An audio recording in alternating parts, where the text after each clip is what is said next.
Hello mga kamitsu! Magandang umaga! Siyempre, hindi tayo nepo babies, kaya kailangan bumangon, pati si Mister, inistorbo natin.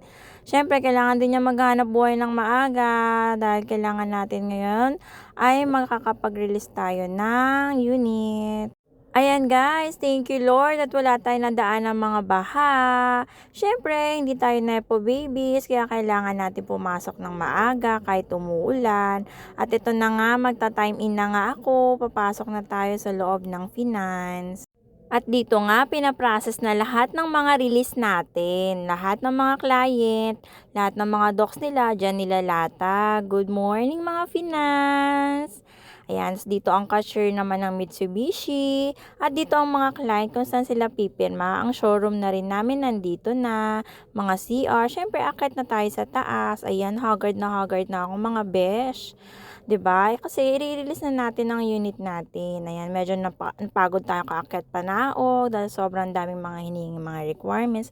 Pero ayan, at nairaos na nga natin ang release natin ngayon na expander cross, two-tone, sunrise, orange. Siyempre, masayang-masaya tayo. Siyempre, ang pinakamasaya sa lahat, ang client natin dahil lalabas na ang unit niya. Ang client pala natin, taga Tandang Sora, Quezon City. So, ang naging transaction natin dito, ang mommy niya is OFW. So, ang special power of attorney.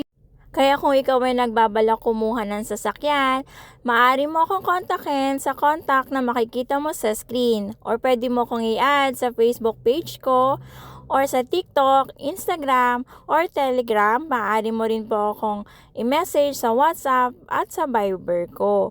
So guys, meron tayong online application ha. Huwag po kayong mahihiyang magtanong. Maaari ko po kayong sendan ng quotation.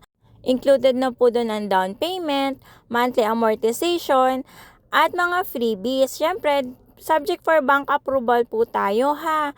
At meron po tayong charge for out-of-town charges po pag outside Metro Manila. Congratulations po sa client ko!